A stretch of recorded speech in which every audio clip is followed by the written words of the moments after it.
No one saw this coming. No warning, no slow build, no time to prepare.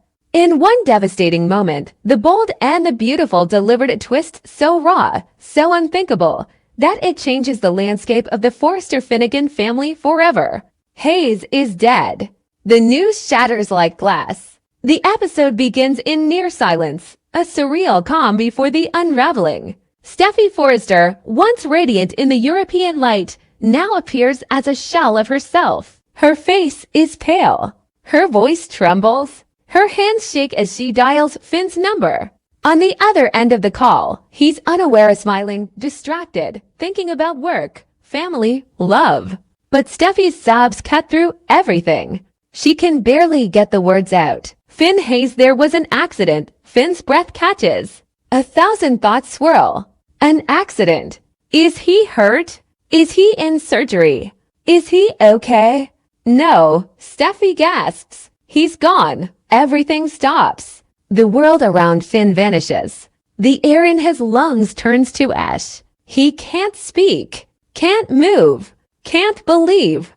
Gone, he repeats, as if saying the word out loud might somehow make it false. Steffi breaks down. Between sobs, she tries to explain what happened. One moment of distraction. Just one. She turned her head. She looked away. And Hayes, their baby boy, saw something across the street. A balloon. A bird. It doesn't matter now. He darted across the road, tiny legs running into danger no child can understand. She turned back just in time to see the car. She screamed. She ran. But it was too late. Hayes was struck. The impact was violent. Final. A crowd formed. Sirens wailed. But none of it mattered. Steffi fell to her knees, holding his small, lifeless body in her arms, screaming his name. Blood soaked her clothes. Her voice cracked from screaming. But no one could bring him back. She tells Finn she didn't let go. She held him all the way to the hospital. She stayed with him even when the doctors said there was nothing they could do. Even when the machines stopped. Even when the silence in the room became louder than any scream. Finn's entire body locks with grief. His knees give out. A surgeon, a doctor, a man trained to save lives, and this time, he wasn't there. He couldn't stop it. He couldn't help. His child died, and he wasn't even in the same country. Within hours, he books a flight. First class, non-stop, whatever it takes to get him to Steffi. To his son. To the final goodbye. The next scenes are brutal. The arrival. The airport. The hospital. A sterile, foreign place filled with grief. Steffi waiting with red eyes and hollow expression. She falls into Finn's arms and they collapse together, their cries tearing through the room. He sees Hayes, pale, still, too still, wrapped in a white sheet, as if sleep could ever look so cruel. Finn can't stop touching his son's hand, his face, his hair. He whispers apologies, broken prayers, things only a father could say to a son who will never answer back. The paperwork, the transport, the coffin. These are things no parent should ever have to arrange. Yet they do it. Together. In stunned silence, the moments stretch endlessly. They return to Los Angeles carrying more than Hayes' body. They carry guilt, regret, and a grief so heavy it bends time. When the Forrester family learns the truth, the reaction is nuclear. Rich collapses into his chair, hands over his face, unable to speak. Brooke gasps and clutches her chest. Thomas, wide-eyed, walks out of the room in shock. Hope cries. Liam takes Beth in his arms without a word. Taylor arrives and breaks into sobs the moment she sees Steffi. There are no questions, no judgment, only sorrow. Eric orders everything at the estate to shut down. No meetings, no parties, no distractions. Hayes' death consumes everything. The memorial is quiet, private, gut-wrenching. A small white casket, flowers, photos, videos. Finn stands with a photo of Hayes, talking about how much he loved dinosaurs, how he always asked for pancakes, how his laugh filled every room. His voice cracks mid-sentence and he can't continue. Steffi takes over, but she can barely stand. She apologizes to her son over and over, whispering how sorry she is, how she should have held tighter, how she should have seen it coming. Their pain is unbearable. In the days that follow, the grief doesn't fade, it deepens. Every toy, every drawing, every tiny pair of shoes becomes a landmine. The nursery becomes a shrine. Neither Steffi nor Finn can bring themselves to pack it up. They sleep in separate rooms. Not out of anger, out of devastation. Lee tries to comfort Finn, but he won't be comforted. He blames himself. He should have been there. He should have protected his son. He buries himself in work, then quits his shifts, then disappears altogether. One day, he goes missing for 24 hours, and when he returns, his eyes are hollow. Steffi spirals. She can't eat. She can't sleep. She stares at videos of Hayes on her phone, playing them on loop. She replays the moment over and over: the accident, the scream, the impact. Her therapist tells her to stop, but she won't. She can't. It's all she has left. Ridge and Taylor try to help, but it's not enough. Even their presence becomes suffocating. Steffi pushes everyone away, except for Finn. When they cry together. When they scream into each other's arms. When they break holding each other. And yet the world keeps turning. That's the cruelest part. Bill offers condolences. Wyatt comes by.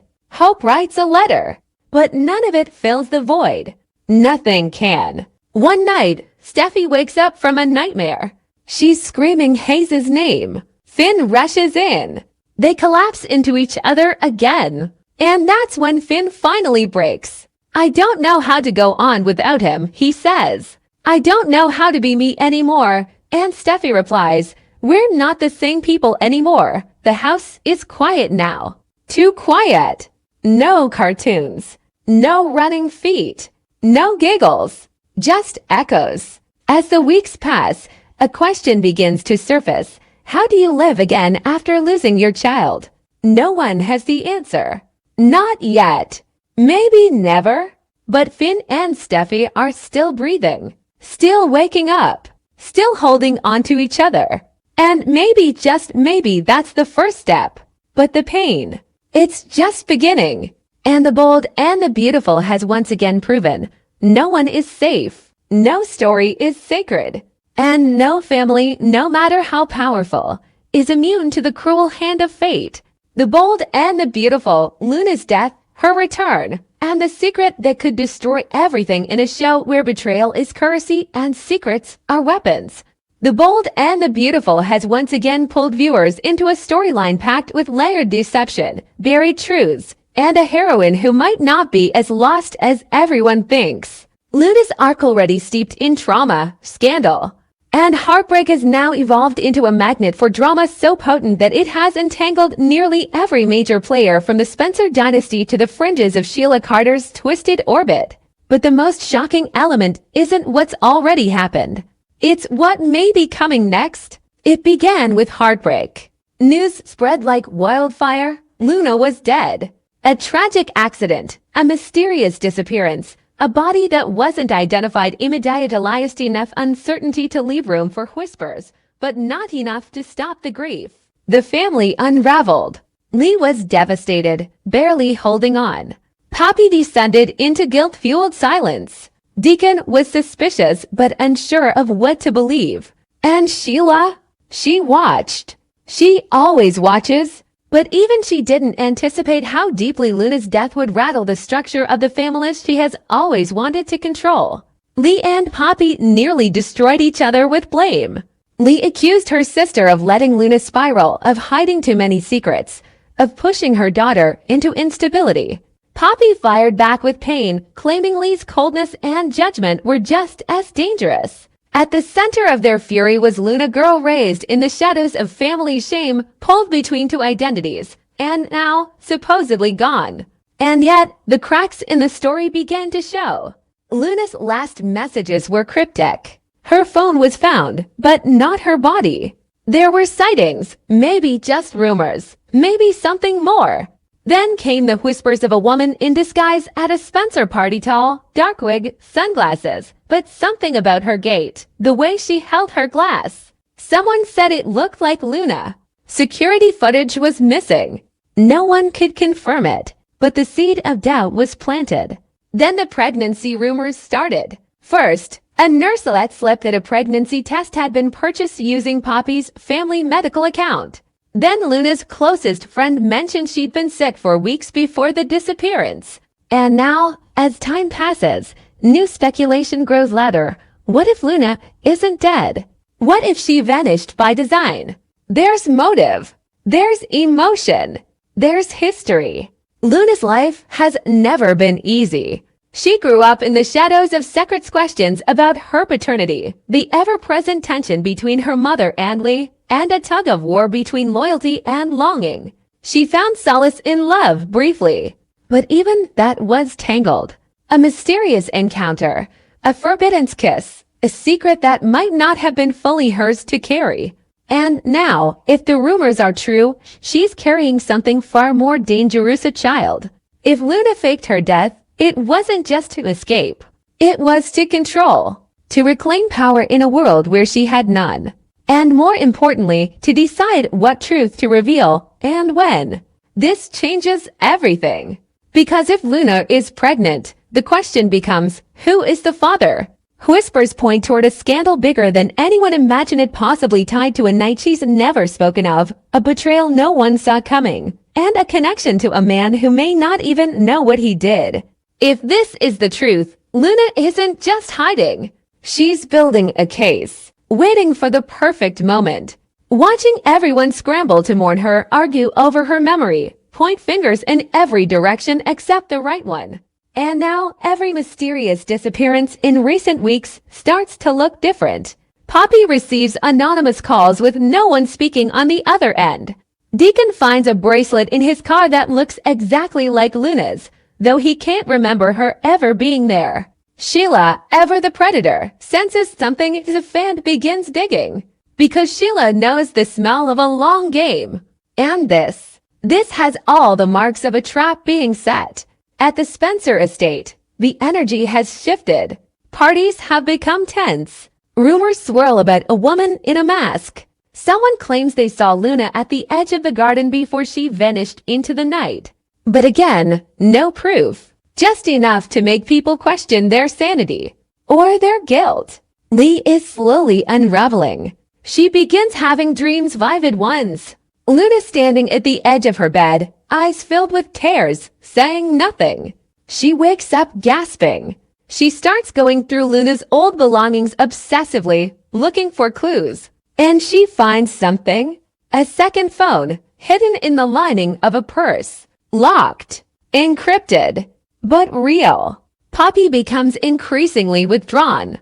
She's hiding something clearly. Whether it's fear or complicity, she won't say. She's terrified that if Luna is alive, the pain they all caused will be exposed, and worse, the identity of the father will come to light. A name she's kept secret for decades. A name that, if revealed, could collapse a dynasty.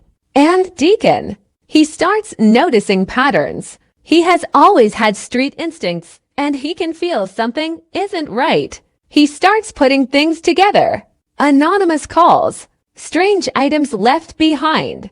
Luna's possible sightings. Even Sheila's curiosity. It all points to one conclusion. Someone's playing the long game. And that someone is Luna. Because if Luna did fake her death, it wasn't an act of desperation, it was strategy. She left a world that never gave her control and returned in disguise to take it. To confront the people who used her. To expose the one who betrayed her. And to protect the life growing inside her from ever being pulled into the chaos she grew up in. And she's close. The pregnancy test wasn't a mistake. The appearance at the Spencer party wasn't coincidence. She's testing the waters, measuring reactions, seeing who panics, who hides, who lies. She's watching Lee and Poppy crumble, watching Deacon suspect, watching Shiloh circle like a vulture, always a few steps behind. What comes next isn't mourning, it's reckoning. Luna is alive, and when she's ready, she won't return as a victim. She'll return as the storm, carrying a secret that could ruin reputations, destroy relationships, and redraw the map of power in Los Angeles. The real question is, when the truth explodes, who will survive it?